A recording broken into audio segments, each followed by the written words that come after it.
คลำซาลิคัดเจ้าทั้งไงที่มาปีใครไม่ทราบชั้นปีปอนดมุยระบบอาจจะดำอปะในยุรัฐมนตรีฮอนำหง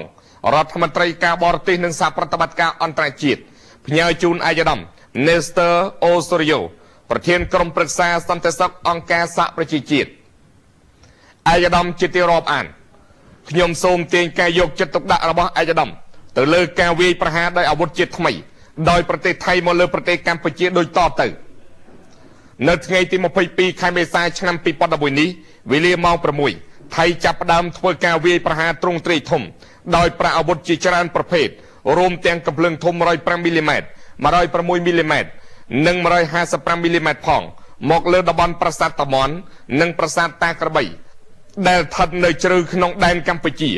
กรอบกำเพลิงทมระบาดไทยบ้านแคละโจลเจริญตึกดอลมา21 กิโลเมตรหมกนงประเทศกัมพูชีในภูมิโกกมอนแคดอดอมเมียนจีให้จนตำนุยนหอไทยก็บานรวมโลบโจลเจริญหมกนงแดนอากาศกัมพูชีพองได้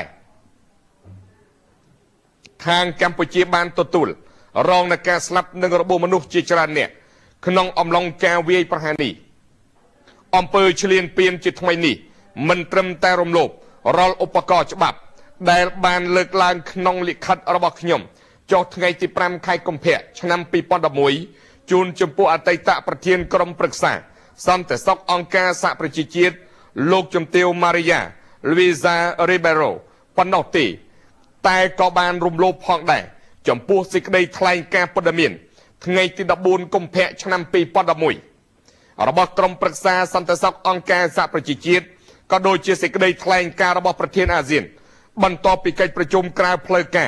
ในรัฐมนตรีกาบอร์เตอาเซียนในไงที่มาปีกมเพะชนะปีปอนด์บุยอมเปีวันนี้ไอเมียนแกชกบังคเนียจีอาจันไตรขยมโสมรำลึกได้แท้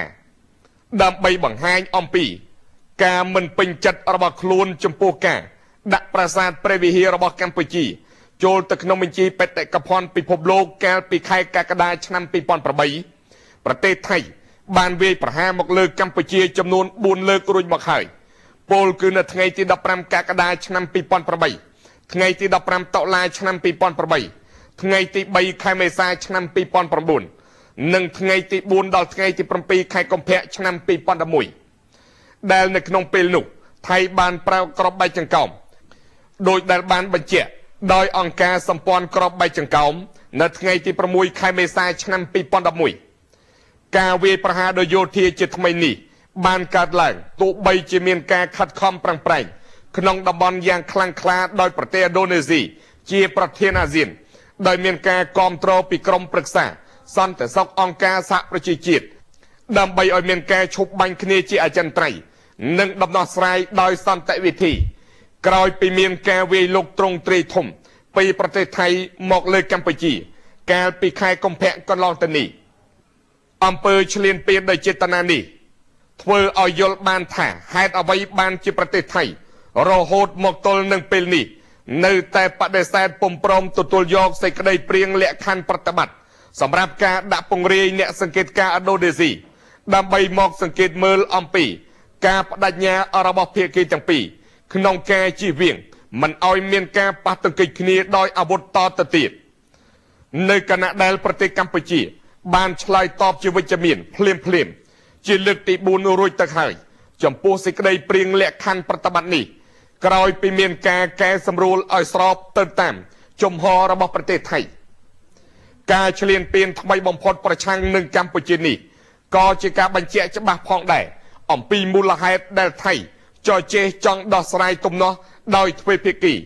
แดลจิตและดำใบปราบปรากำลังประดับอาวุธระบบคลูนแดลเมียนจำนวนจราจรหนึ่งเมียนซัมเพระตุมเนิบจีงประเทศกัมพูชีบานทเวกาอัตมดเจอัตเตปารมาหนึ่งบานบังไฮสชันเตระบบคลูนไว้ใช่สำได้รักษาปริยากาอำนวยพลสำหรับดำนอสไรโดยสันติวิธี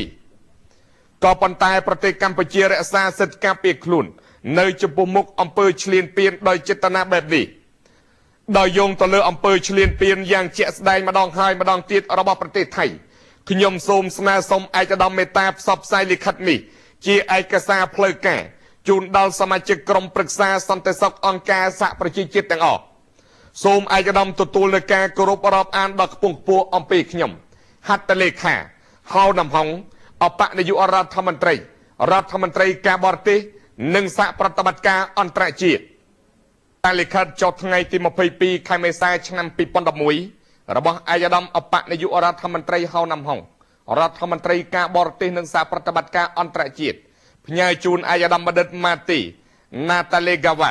រដ្ឋមន្ត្រីការបរទេសនៃសាធារណរដ្ឋឥណ្ឌូនេស៊ីឯកឧត្តមសហសេវិកជាទីរាប់អានខ្ញុំសូមទាញការយកចិត្តទុកដាក់របស់ឯកឧត្តមទៅលើការវាយប្រហារដោយអាវុធជាថ្មីដោយប្រទេសថៃមកលើប្រទេសកម្ពុជាដូចតទៅនៅថ្ងៃទី22ខែមេសាឆ្នាំ2011នេះវេលាម៉ោង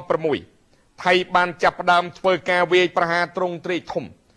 ដោយប្រើអាវុធជាច្រើនប្រភេទរួមទាំងកាភ្លើងធំ105មីលីម៉ែត្រ106មីលីម៉ែត្រនិង155មីលីម៉ែត្រផងមកលើតំបន់ប្រាសាទតាមាន់និងប្រាសាទតាក្របីដែលស្ថិតនៅជ្រៅក្នុងដែនកម្ពុជាក្របកាំភ្លើងធំរបស់ថៃបានធ្លាក់ចូលជ្រៅដល់ទៅ21គីឡូម៉ែត្រមកក្នុងប្រទេសកម្ពុជានៅភូមិគោកមន់ខេត្តឧត្តរមានជ័យហើយទន្ទឹមនឹងនោះយន្តហោះថៃក៏បានរំលោភចូលជ្រៅក្នុងដែនអាកាសកម្ពុជាផងដែរ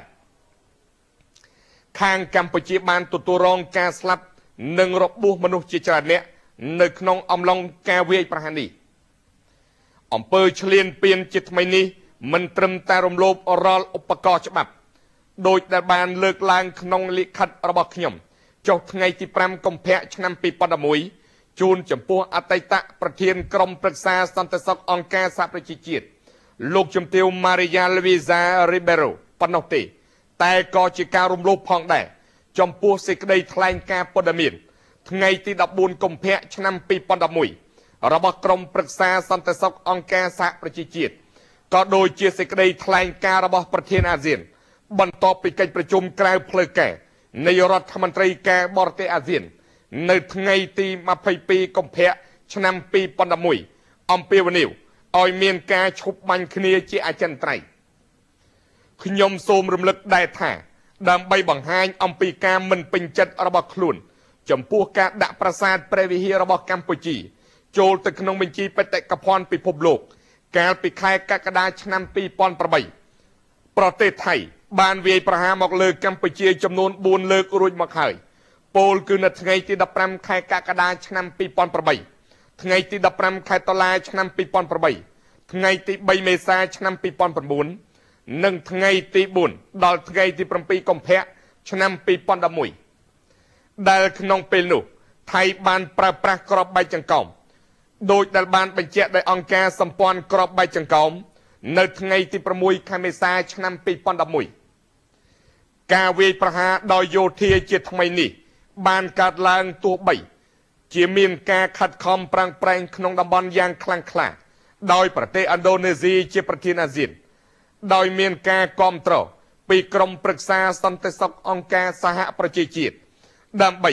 ឲ្យមានការឈប់បាញ់គ្នាជាអចិន្ត្រៃយ៍និងដំណោះស្រាយដោយសន្តិវិធី